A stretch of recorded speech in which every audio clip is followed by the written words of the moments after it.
Welcome everyone to This Week in Testing. This is episode 66. It's good to gather. It's good to get us together, find out how your week has been, what you've been up to, what's been happening, what have you observed, what have you been thinking about, and perhaps writing about or recording about. Are there some things that you've been up to with your team this week that you'd like to discuss? Today's episode is a good one to do that. And also, I'd like us to think about the concept of continuous quality. So we have an episode of the Testing Planet coming soon, and I want to get some hot takes on your experience of continuous quality, what it means, what it involves, how you've got it into how you work as a team, or perhaps maybe there's a struggle to get that mindset and approach into how you do things at your workplace. So I'm going to ask some questions a little bit later on in this episode, hopefully prompt some good conversation about the topic of continuous quality. And we can then bring that into this session today and see where we go. So this is a Ministry of Testing event. So just as a reminder, there is a code of conduct for anyone who joins us on stage today. Please be mindful of that code of conduct. You're going to head to ministryoftesting.com, have a look at the footer, and you'll find a link to our code of conduct. This is recorded, so welcome to those who are listening back to this. If there's maybe, as a live listener, you miss out on something, do come back to it. We do publish. We have a good transcript tool that pulls out the transcript. And we also do a shout out to folks who join us up on stage. So it's a nice way to celebrate the community by listening back to that and resharing. So there are a number of episodes that we have, a bit of an archive going on now, lots of good chat with some brilliant folks in the community. So do go check that out. You can find the podcast on ministryoftesting.com/podcasts. Look out for This Week in Testing. Links to a lot of stuff that's discussed often ends up in MoT Weekly. This is our weekly newsletter that you can subscribe to by signing up for a free account with ministryoftesting.com. We'll send you that newsletter every Monday. You can also get access to that via our LinkedIn page and on our website as well, ministryoftesting.com/newsletter, or newsletters, I should say. Great. Okay, so let us have a little reflection on what has been happening this week in testing. As always, lots of stuff going on. Maybe let's start off with some career growth stuff. It's always nice to do that. So I see that Olly Fairhall, who's in our audience today. Hello there, Olly. The company that Olly works at, BenefEx, they are hiring a senior mobile QA. So if you want to get in touch with Olly about the opportunity, you can do so via the Ministry of Testing Slack. So we have a dedicated Slack for a good number of our members to connect, share job opportunities with each other. We also have a jobs board that's open to everyone. So if you are looking for your next opportunity, head over to ministryoftesting.com/jobs. It's open for people to submit their jobs and get that up on the site. We will promote those jobs out into our network. So please do go check it out. We have, I saw that Robert String, they have 12 years of experience in testing and they are open to work. So again, please do look up these folks on LinkedIn and have a look at the Ministry of Testing LinkedIn feed. That is a good place where we repost. If someone shares that they are open to work, we will repost it and get it out to our network. So our network is your network. We will help folks connect and find their next opportunity. Right. So some other things we've got going on here at the moment. What else do we have? Oh, yeah, just a few more people who are looking for opportunities. So Adesanya, Omorinsola, they're looking for remote QA freelance work. So again, do go check them out on LinkedIn. Just seeing through my notes if there's anyone else we spotted who is open to work. Just doing a quick scan. Nothing that's jumping out right now. It was cool to see that Yaroslav, based in Vancouver, in Canada, that they'd received copies of the physical Testing Planet newspaper. So we released a physical newspaper this year. Great way to celebrate the community. It includes lots of articles from the Ministry of Testing community, lots of fun little things throughout the newspaper. And it was great to ship them out to Vancouver. And it was very cool of Yaroslav Yurkin to hand them out to the meetup that he organizes. And yeah, just very, very, very cool to see this physical copy of a newspaper making its way across the globe. It's very cool, right? You know, I know we spend a lot of our time online looking at digital stuff. It's always nice to go back to physical every so often, right? Particularly when it comes to celebrating the community. We don't just have to do that by meeting in person. We can do that with a physical newspaper that calls out a lot of the good stuff that's been happening in the community. So yeah, thanks Yaroslav for taking on those newspapers, the Testing Planet newspaper, and dishing them out to your community. We've started a fun little game here at Ministry of Testing. So if you like, I don't know, we've called it Where's Bug and Cosmo. So Bug is a little bug creature who's part of the Ministry of Testing community, and we've got Cosmo, which is a space duck, which is a nod to rubber ducking.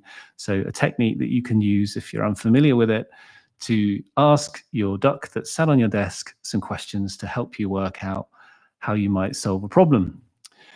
And we are now including Bug and Cosmo. Each week, we will post an image from the community, and we are hiding little Bug and little Cosmo.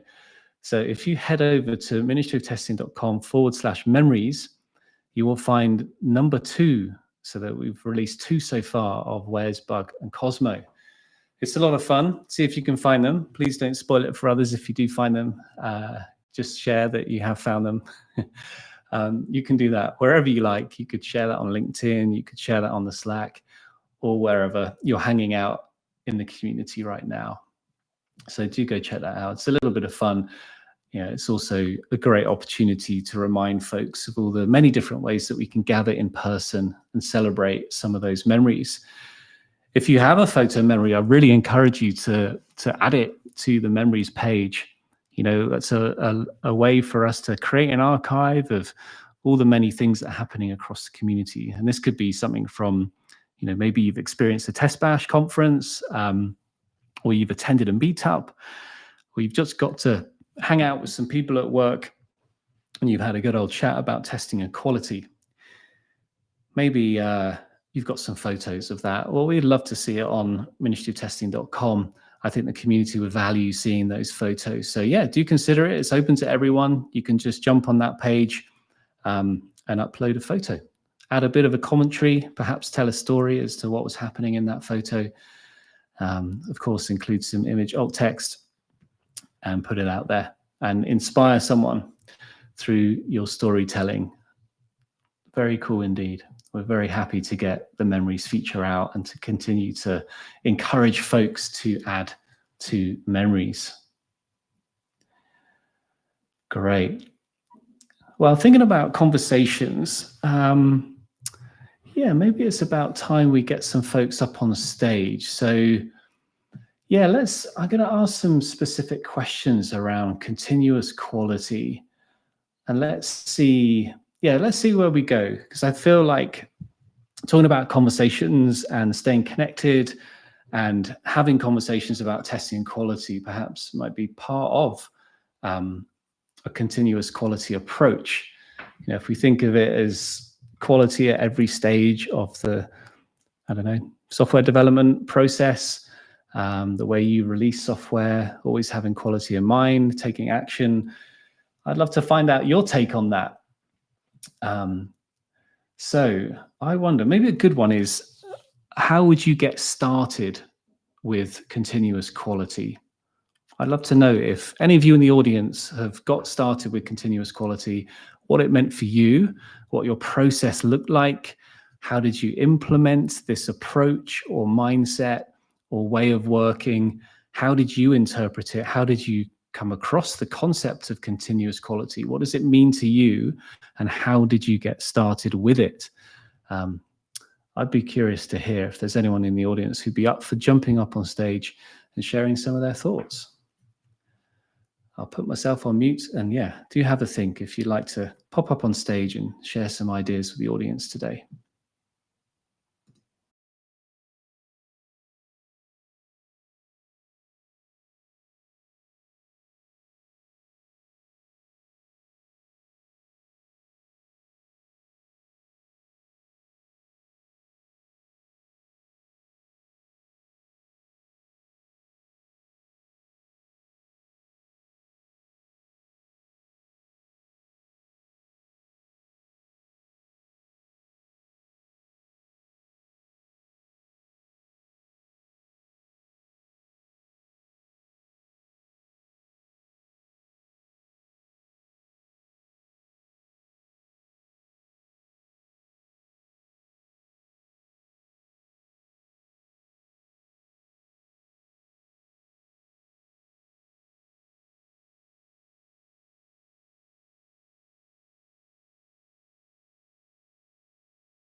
Going to test my audio again. It seems to have dropped. It looks like my audio is back. So Olly, unsure what you heard of me sharing there, but it seems that you're muted, or at least from my side. Yes. Hello. Yes, sorry, yeah, I can hear you. So yeah, I wasn't sure what was going on. It looks like my mic connection dropped, so I've now switched my microphone input, so my audio might sound a bit different. Hopefully this will work okay. It's a surprisingly common issue. Yeah. So how's your week in testing been, Olly? Yeah, it's been all right. It's been a bit of a one. I want to say a quiet one. We had to put. We're going to deploy quite a chunky bit of work yesterday, but last week found quite a fundamental flaw in the business logic of it. It's about 3 months worth of work, and yeah, found a big flaw about 5 minutes, or no, sorry, half an hour before the dev working on it was about to go on holiday for a few days. So yeah, we've been waiting for him to get back and then fix the problem. So it's been a bit of an odd one, kind of just picking up any little bits. But I did have a good kind of on the theme of the topic of quality, or like teams working towards quality. I had a good good conversation between myself and the other QA in my team and a couple of front end devs around testing specifically. So we were looking at how they're writing their unit tests and what they're covering, and if that means that we want to write any any UI automation around it. And it's kind of sparked us making sure to have that conversation regularly, basically for each ticket we get, so we can actually discuss testing with the whole team rather than just among QAs. I love it, Olly. That's very cool. Feels very continuous quality.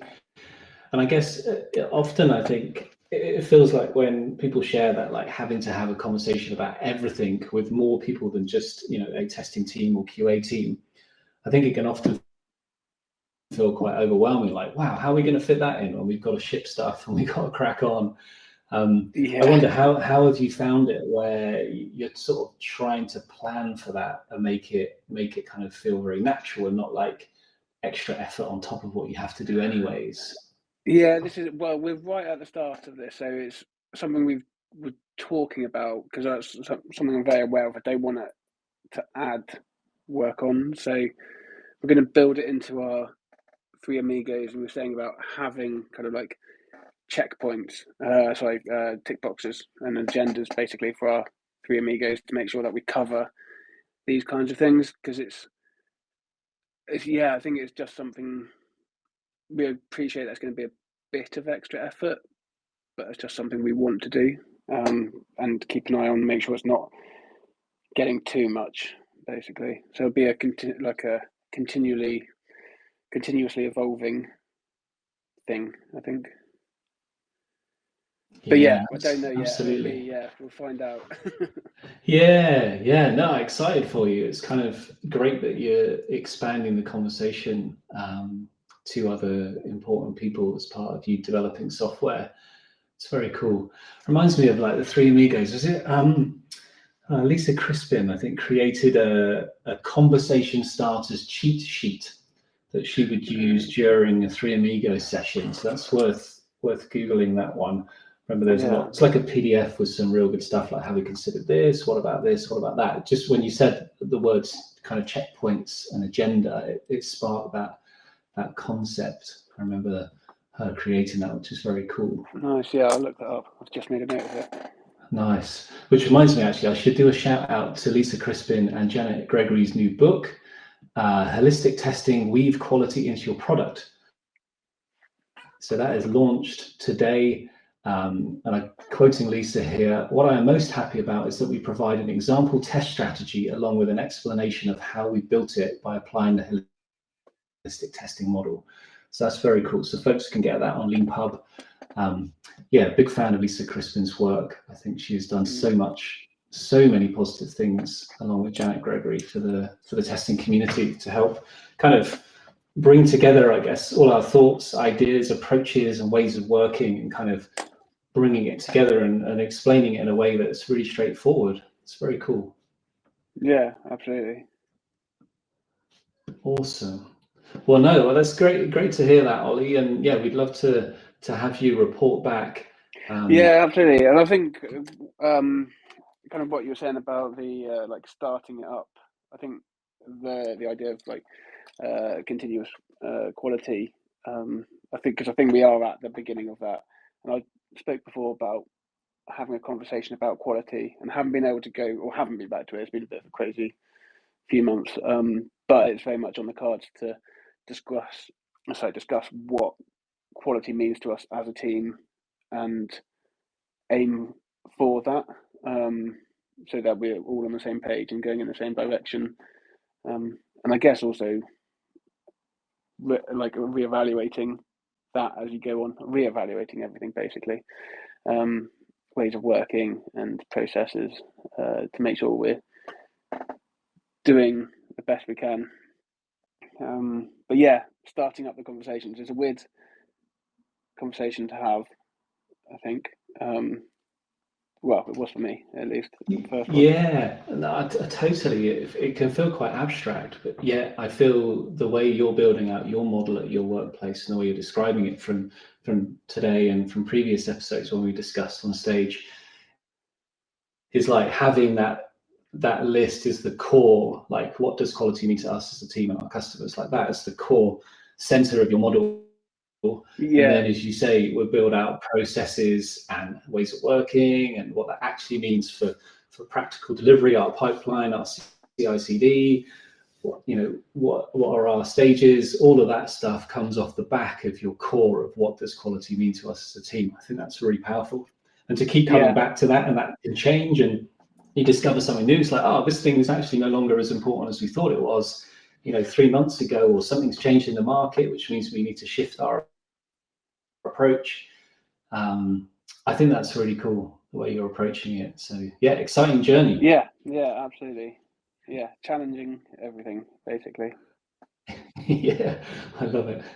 I think that's a good way to summarize our role as testing professionals. Challenge everything, ourselves and the applications, and perhaps the people we work with. Yeah, Yeah, that's mostly the one that happens. That's the toughest one, but yeah.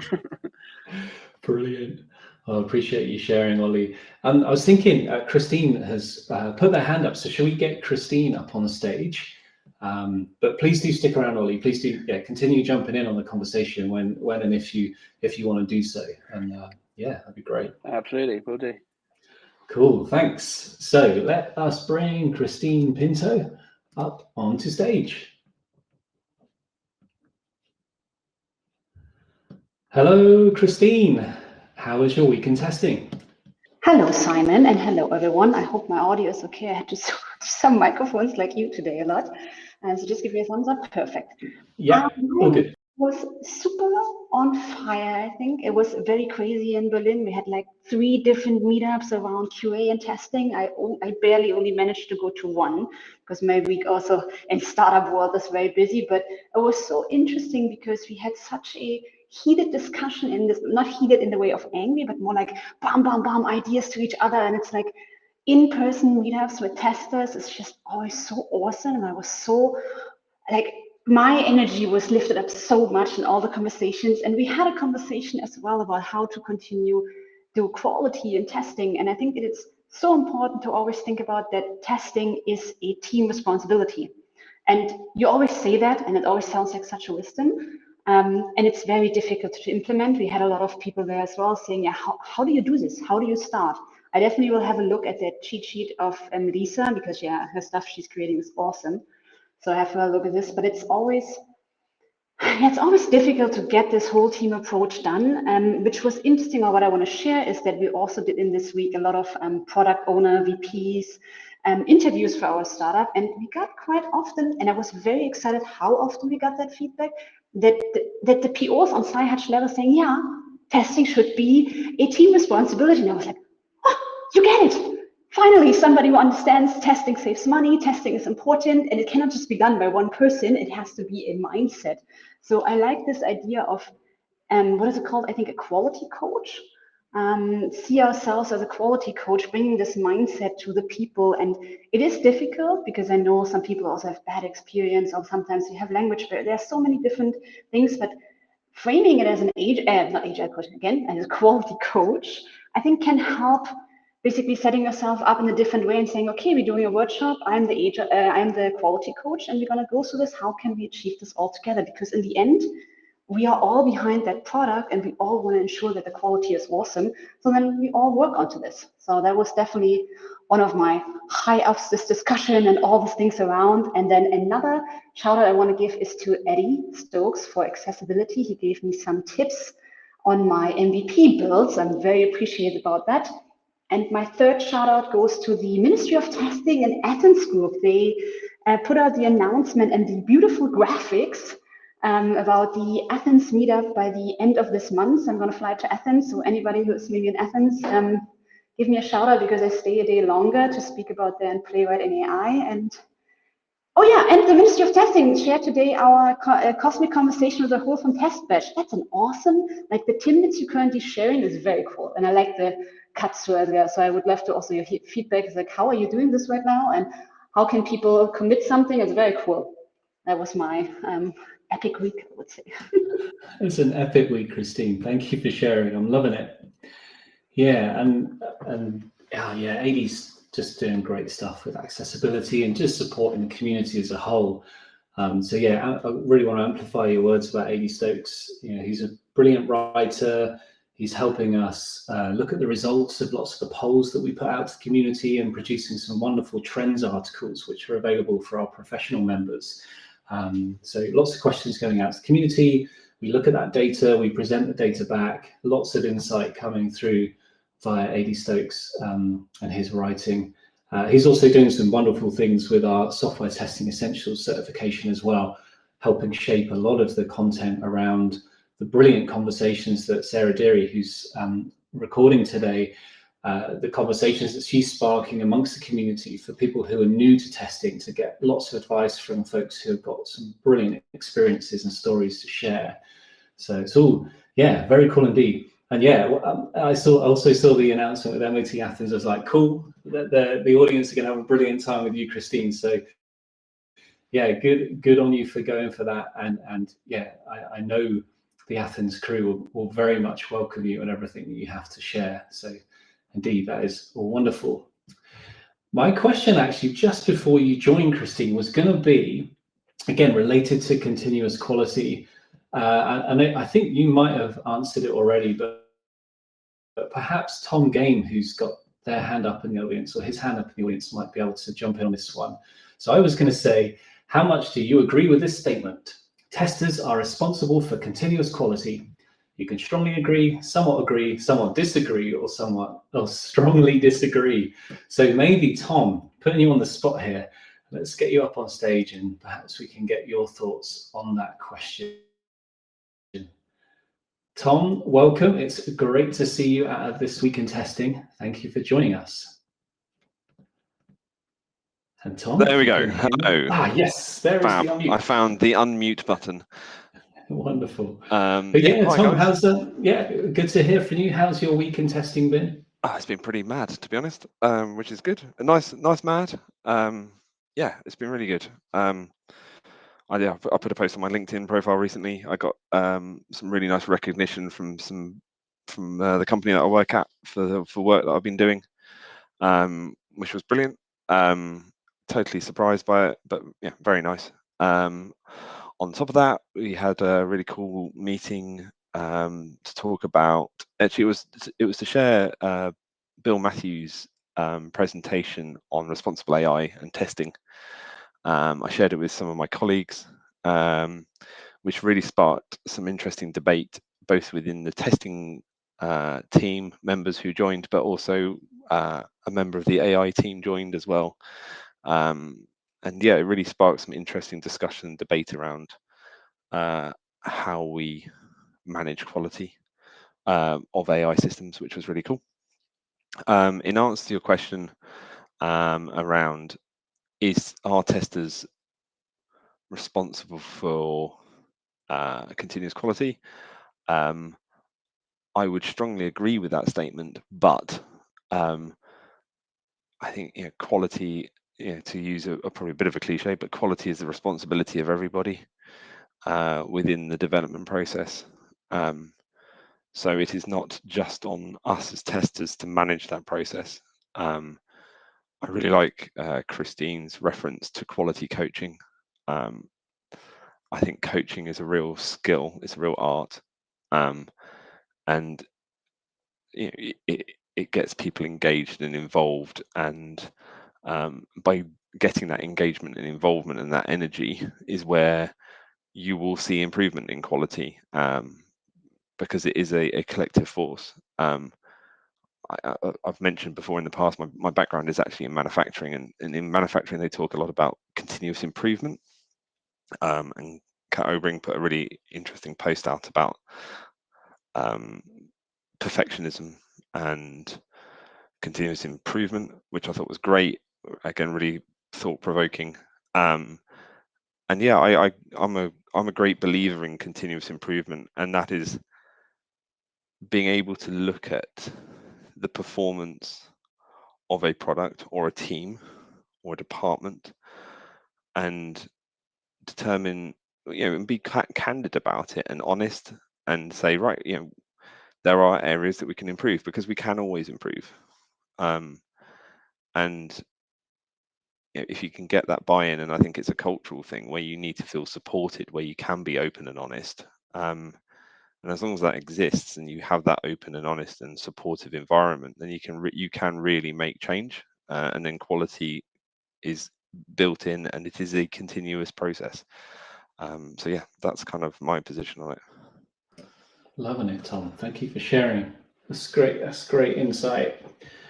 I wonder, have there been some things that happen in your career that you've observed where perhaps yourself or some colleagues or people that you are familiar with that have maybe made mistakes or got it wrong when it comes to the concept of continuous quality and this mindset that quality is important to everyone? Because I think there's, as you say, like if we're thinking about how that's related to continuous improvement, yeah, it makes me think about being candid with our mistakes and being candid with like, oh yeah, we tried that thing, but we thought it would do this, but actually it did that, and we completely messed up, and kind of owning it and learning from that. I'd be curious to know, and I appreciate I am putting you on the spot here, so feel free to just say nope. We'll move on. No, I like to think of myself as someone who, if I make a mistake, I am very happy to own it. I say when, because we are human, we are fallible, we all make mistakes. And I think in the vast majority of cases, people who do when someone makes a mistake, it isn't an intentional thing. It isn't out of sabotage or anything like that. I would say 99.9% of the time, people make mistakes for honest reasons. And it's interesting now, as someone who is new to this profession but has a lot of alternative experience, and I have managed people. I've always said to people, make mistakes, but own them and learn from them, and let's talk about them and find out, how we can improve upon that, because I think that is the responsibility of people who are in more senior positions or more experienced people. Are there to help and support more junior people to learn, and we learn from our mistakes. On the back of Kat's post, I quoted, I'm never quite sure whether Thomas Edison did actually say it, but he said, I didn't fail, I just found 1,000 ways not to make it, referring to the light bulb, which is absolutely true. But if he hadn't gone through those 1,000 attempts, he would never have got to the 1,001th that gave us, the light bulb. And history is littered with things like that. And some of the greatest mistakes have led to some of the greatest products as well. I think, a great example, one I always refer to, is the Post-it note. And I don't know if you guys know the history of the Post-it note, but the glue was supposed to be permanent. But the formulation, there was a mistake made in the formulation process, which led to the glue ending up being this kind of repeatable, sticky gluiness, which is hilarious. But if it wasn't for that mistake, we wouldn't have got the Post-it note. So making mistakes isn't a bad thing, as long as you take the opportunity to learn from it and provide a psychologically safe environment in which people can operate. Then people are more willing to make mistakes and push boundaries, and therefore you will get improvement and you will get better quality, because people are willing to ask those awkward questions and challenge and poke and prod. I think Olly sort of said about, doing that kind of thing as well. So yeah, that I think I think making mistakes is a great thing, as long as we learn from them.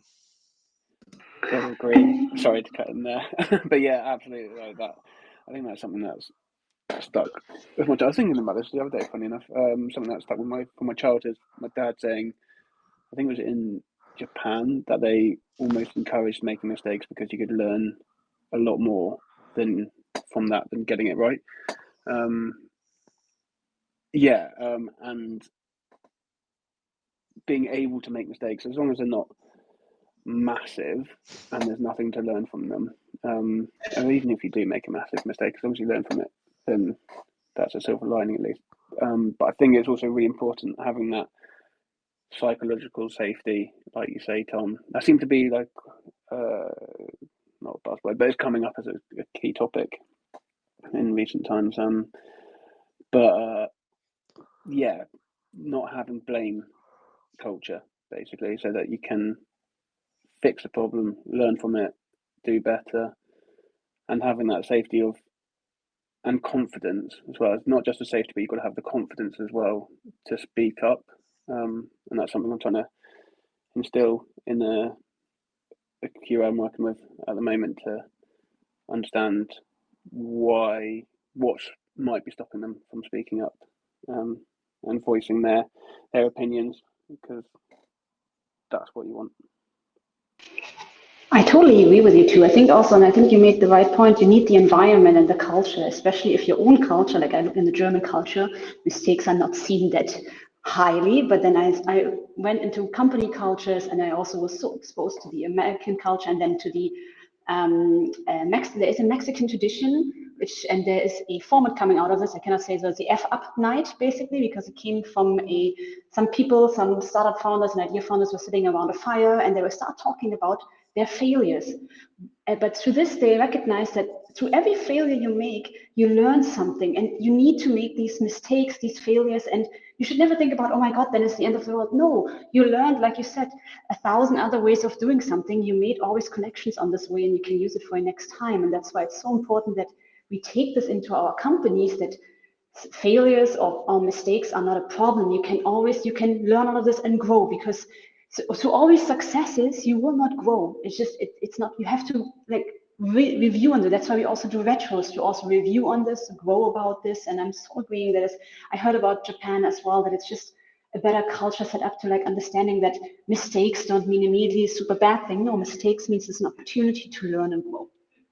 Absolutely. And I guess it's going to lead to innovation more, like Tom was saying. Like, I can't remember where I read about innovation being like iterative ideation, basically. And if you're not learning, if you're not making mistakes, you're not going to learn enough to innovate.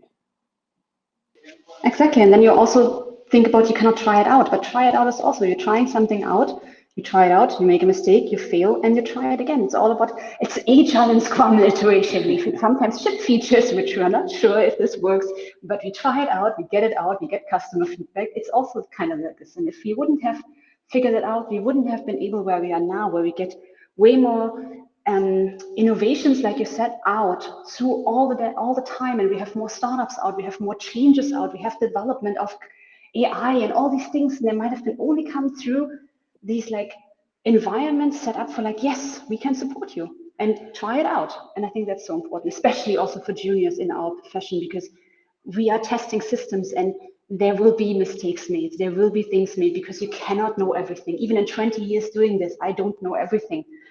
So I also make mistakes, but I know, for example, in the Ministry of Testing community, when I share these things here, when I share this in the Slack, I know I have a lot of people who don't judge me. The environment is so accepting and knowing also that, yeah, you want to learn, you want to grow, so we give you feedback. So I always encourage everybody, share in the club, in the Slack, in wherever you are. And I also look at these things and say, okay, how can I help? How can I help you grow, see something? Because yes, you might have not been exposed, for example, to the German culture, where you can do a lot of mistakes unknowingly. I think as well, to kind of put it into the context of CI/CD and being able to roll back changes. So the way we try to do things is, which is not how we've done this particular project I'm working on at the moment, but we try to release small and often, and be able to roll back easily, so that we can make those mistakes. We can see, oh, does that work? No, okay, cool. We can just roll it back, and it doesn't have an impact. And it means that I think taking the fear out of deployment is quite a big thing. So this is the first place I've worked where second place I've worked where deploying code isn't a big deal. We deploy every day of the week, where like taking risks into account. But yeah, because we know that we can just roll it back if we have to, and if it's not so straightforward, we make a decision. But yeah, taking the fear out of deployments, I think, is a big thing. I think a really good example of, I know it's going to sound strange saying it's a good example, but the CrowdStrike outage, at the time, the world was coming to an end if you're on a Microsoft operating system, whilst Linux and iOS people just sat there grinning. But that's a different matter, but that was at a moment in time, it was an absolutely catastrophic issue. But even that was recoverable. And actually, from that experience and from that moment, I hope, ever the optimist, that there are other companies now out there who take a different view on how they deploy things, and having that ability, Olly, as you said, that you can push, you can roll something out. As long as you have the ability to roll back, that is key. So so that's the thing. You do something, it doesn't work for whatever reason, roll it back. Go again. Life is full of setbacks. Everyone that experiences setbacks in every walk of life, and software development and deployment is no different. But it also affords, because it's not in many facets of life that you can make a mistake and just undo it. Well, exactly. Software affords you that opportunity. Exactly. Control V does not exist in life, unfortunately. Yeah, if only. Exactly. But that's the point, is that we are actually afforded that opportunity. So in a way, that's even more empowering. So that doesn't mean that we just sort of flagrantly throw disregard to quality and just push it out and see what happens. But in very few circumstances is something never recoverable, whatever that may be. So with that in mind, build something to the best of your ability with quality at the front of your mind, but with that belief that, well, if it does go wrong, we're not, as you said earlier, we're not going to sit there and point fingers and blame culture. We're all going to dive in to the trench, work out how we get ourselves out of it, and then learn from that experience and make sure we don't make the same mistake again. And then that's it. You move on. That is life in general, I think, not just within software, but that's always the way that I kind of try and approach these things. And I think, coming back to that whole continuous quality thing, that is what continuous quality is. It isn't having a perfect system all of the time. It is about having the strength of character to acknowledge when things have not worked and learn from them and make sure that you improve for the next time. And here ends the preaching of Tom. On that note, I actually have to drop off to go and do a deployment. Great timing, Olly. Great timing. Thank you for joining us. Very, very grateful for you sharing today, Olly. And we'll see you another This Week in Testing. Cheers. See you later. Have a good weekend. You too. Bye, Olly. Bye-bye.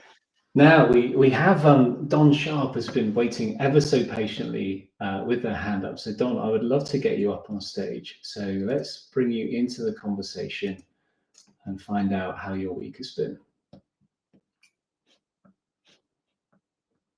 Don, welcome. How has your week in testing been?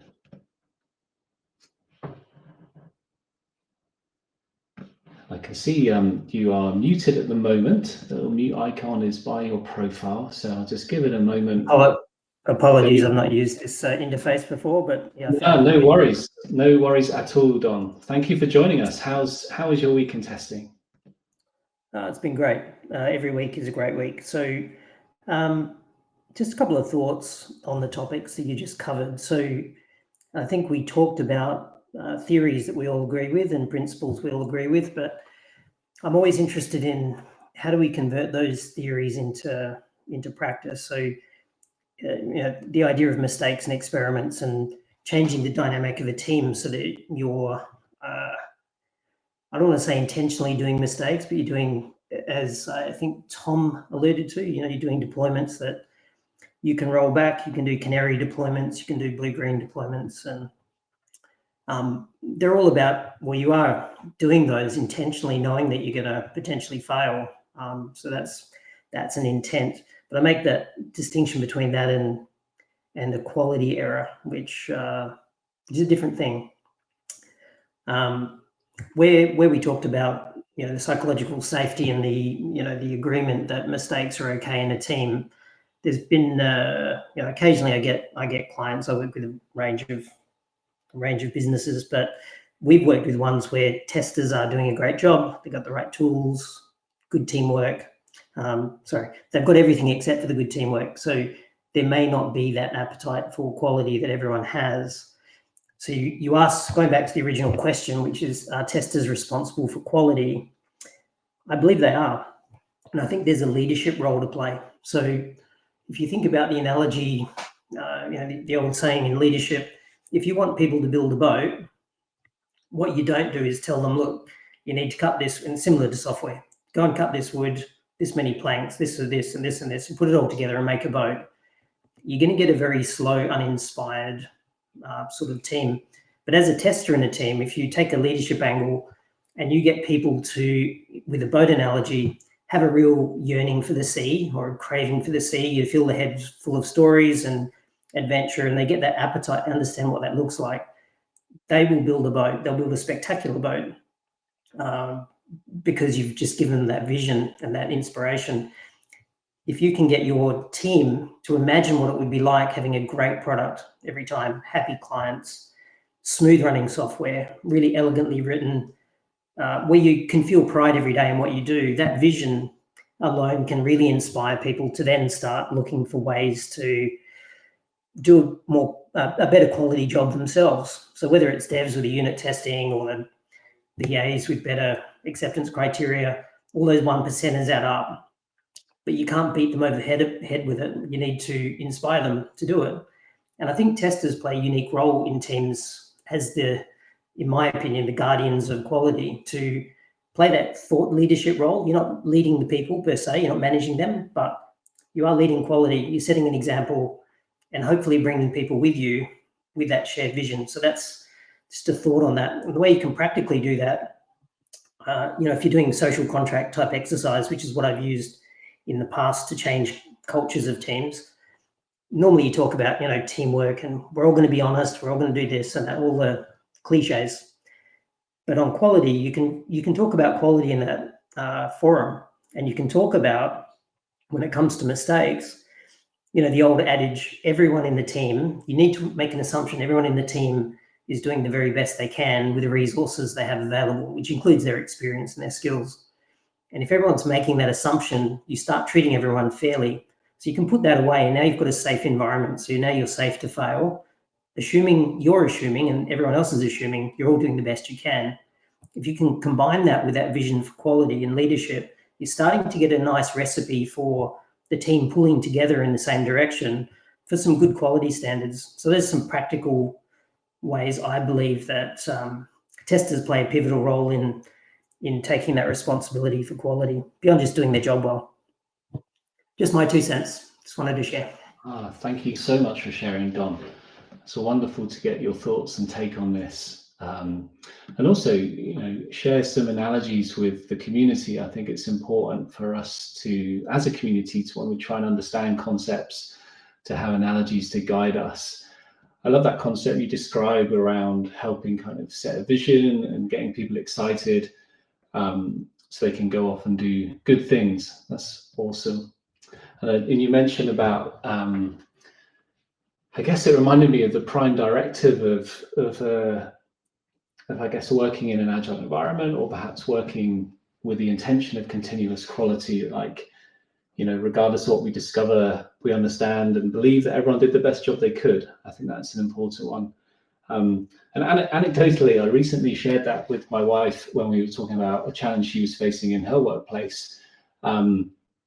And just before she was running a session with her team, she dropped me a message and said, "Oh, what was that thing you were telling me about the other day?"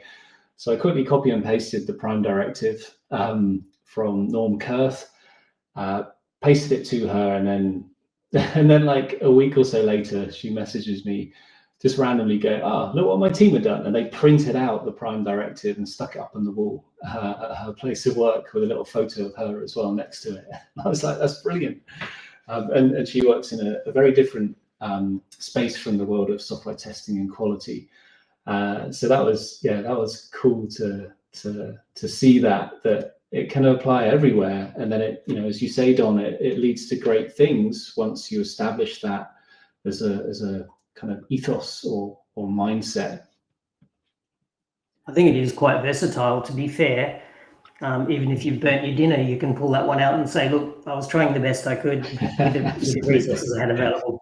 Get you out of all sorts of pickles. It doesn't always apply. But I want to try for the next cooking. That sounds awesome. Yeah, I was thinking the same, Christine. If I make something, it's like, oh, this is not so good. I'm just gonna pull out the prime directive.